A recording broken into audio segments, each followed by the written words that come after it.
అంటే ఎన్ని 2 చోట్ల ఓడిపోయిన ఆయన కూడా మాట్లాడి పార్టీ కొంతకాలం ఆ పార్టీకి సభ్యత్వం లేదన్నా. సింహం సింహే అన్నారు. ఎవరు సింహం వాస్తవం సింహం సింహం సిమ్మిల్గా ఉంది కాబట్టి 6 పార్టీలు 11కి వచ్చింది మరి. 11 సీట్లు చూడొద్దన్న 40% ఓట్ షేర్ చూడండి. 3 పార్టీలు ప్రత్యక్షంగా 3 పరోక్షంగా 3 చేస్తే వాళ్ళ ఓట్ షేర్ ఏంటి, మా ఓట్ షేర్ ఏంటి? ఈ రోజు ఎవరైనా పరిగణలోకి తీసుకునేది ఓట్ షేర్ తప్ప సీట్లదే ఉందన్నా. మీరు ఇప్పుడు సోషల్ వాళ్ళ మీడియా పక్షాన నుండి వీళ్ళకి 22 సీట్లు వస్తాయి సొంత కష్టమా? 22 కొట్టే నీ సొంత కష్టం ఏంటి అది? నీ సొంత కష్టంతో నువ్వే గెలవలా?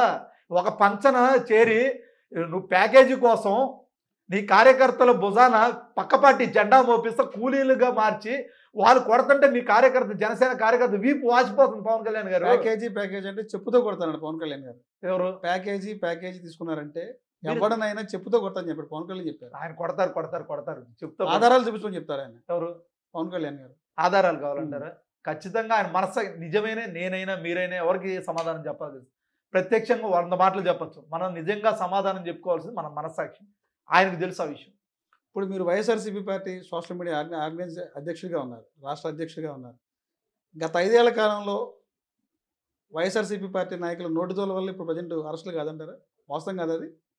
అసలు టెక్నాలజీకి అంటే పెద్ద బూతులు మాట్లాడటం కానీ విమర్శించేది హుందాతనం విమర్శించాలి ఎవరైనా, అది ఏ పార్టీ అయినా ఏ నాయకుడైనా, అది మహిళా నాయకురాలైనా జంట అయినా సరే.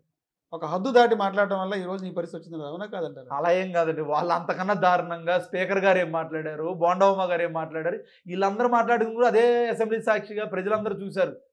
కారణాలు 100 ఉండొచ్చు, దానికి ఇది ఆపాదించాల్సిన అవసరం లేదు. ఇప్పుడు ఈ ప్రభుత్వం వచ్చింది, మంచి ప్రభుత్వం అన్నారు. ఇదిగోండి, ఈ ప్రభుత్వం వచ్చిన తర్వాత 100ల సంఖ్యలో 300 పైచిలుకు, ఇది పొరపాటు నేడు టీడీపీ మేనిఫెస్టో అనుకుంటారేమో, 370 చిల్లర కేసులు, 39 మంది రిమాండ్, ఒక్కొక్కల మీద 10 కేసులు, 15 కేసులు, 25 కేసులు టాపు, 110 రోజులు ఇప్పటికి కూడా స్టిల్ సబ్ జైల్లో రిమాండ్లో ఉన్నటువంటి పరిస్థితి.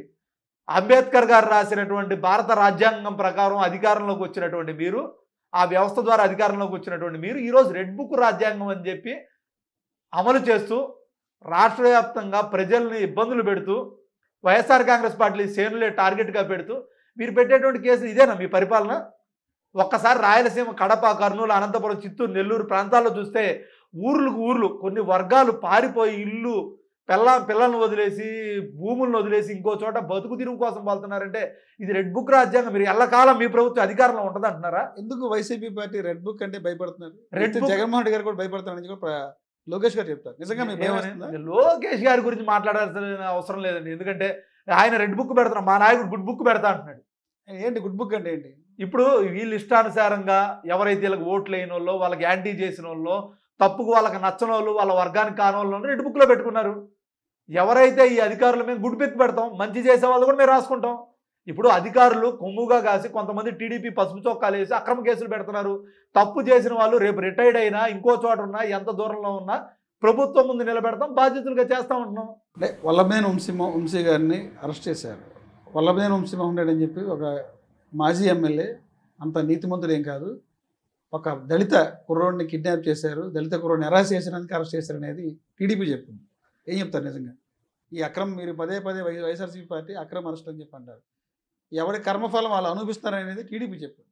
ఏం చెప్తారు మీరు? ఇప్పుడు మీరు అసత్య అతని పేరు ఏదో ఉంది, సత్యవర్ధన్ గారు ఆ రోజు ఏదైతే కస్టడీలోకి తీసుకున్నా అన్నారో ఆ రోజు అతను ఎక్కడ షాపింగ్ చేస్తున్నారు వీడియో ఫుటేజ్ సహా ఈ రాష్ట్ర ప్రజలు చూశారు. ఒక్కసారి జడ్జి ముందు ఒక స్టేట్మెంట్ ఒప్పుకున్న తర్వాత, రికార్డు చేయబడిన తర్వాత మరలా రెండో స్టేట్మెంట్కి వాల్యూ ఉంటుందా? ఇది రాజకీయపరమైన కుట్ర కాదా? ఇది వాస్తవం కాదా? ఇది రాష్ట్ర ప్రజలందరికీ తెలుసు. ఇటువంటి కేసులు 100 పెట్టినా, మా మీద పెట్టినా, ఇంకోళ్ళ మీద పెట్టినా, వైఎస్ఆర్ కాంగ్రెస్ పార్టీ కార్యకర్తల మీద పెట్టినా భయపడేటువంటి పరిస్థితి లేదు. మీరు పెట్టే అక్రమ కేసులు భయపడం. బాలు ఏ విధంగా కొడితే బంతి రివర్స్లో వస్తా అదే విధంగా మేము మరలా అధికారంలో వస్తాం. తప్పు చేసినటువంటి ప్రతి ఒక్కరికి సమాధానం చెప్తాం. ఈరోజు ఎప్పుడు ఎల్లకాలం అధికారం మీ మాత్రమే ఉండదు. ఈరోజు మా నాయకులు మీరు చేసేటువంటి తప్పులే రేపు ఈ రాష్ట్ర ప్రజలు మేము చేసినటువంటి మంచికి పట్టం కడతారు. ఆ రోజు చెప్తాం మేము కూడా. పోలీస్ అధికారుల మీద ఆ రోజున జగన్మోహన్ రెడ్డి గారు మాట్లాడిన మాట సమంజసం అంటారా? ఇంతకన్నా దారుణంగా అధికారులు ఎవరైనా ఇట్లాంటి చర్యలు చేపడితే గుడ్డలోడ తీస్తామని చెప్పన్నారు. అది ఎంతవరకు పోలీసు కొంతమంది ఎవరైతే టీడీపీ పసుపు చొక్కాలు వేసినటువంటి విధంగా బిహేవ్ చేస్తున్నారు, నిబంధనలకు విరుద్ధంగా అక్రమ కేసులు పెడుతున్నారు. పోలీస్ అధికారులు పసుపు పసుపు చొక్కాలు వేస్తారా? పసుపు గతంలో మీ ఆ హయాంలో- విధంగా బిహేవ్ చేయలేదా? ఆ విధంగా బిహేవ్ గతంలో మీ పార్టీ ఎక్కడన్నా- హయాంలో బ్లూ ఎక్కడన్నా చొక్కాలు వేశారా? గతంలో సెక్షన్లకి బిఎన్ఎస్ సెక్షన్లకి ఎప్పుడో 2014లో పెట్టిన పోస్ట్కి ఎవడన్నా ఇప్పుడు సెక్షన్లు మారిన తర్వాత బిఎన్ఎస్ సెక్షన్ల కింద కేసులు ఎవరికి పెడతారా? 111 అప్లికబుల్ కానటువంటి కేసులకి ఎక్కడన్నా పెడతారా? సోషల్ మీడియా ఎక్కడన్నా బిలో 7 ఇయర్స్కి ఎక్కడన్నా రిమాండ్ చేసేటువంటి పరిస్థితి ఉందా? అంటే ఏం జరుగుతుంది రాష్ట్రంలో? మీరు చెప్పినటువంటి రెడ్ బుక్ రాజ్యాంగం నడవట్లేదా? ఇన్ని అక్రమ కేసులు ఎక్కడన్నా జరిగినాయా? మీరు పెట్టేటువంటి అన్ని ప్రజలు గమనిస్తున్నారు. ఈ రాష్ట్రంలో ప్రతి ఒక్కళ్ళ నిరుద్యోగులు, అన్ని వర్గాల ప్రజలు, మీరు చేస్తున్నటువంటి ప్రజలు గమనిస్తున్నారు. ఖచ్చితంగా మీకు బుద్ధి చెప్తారు.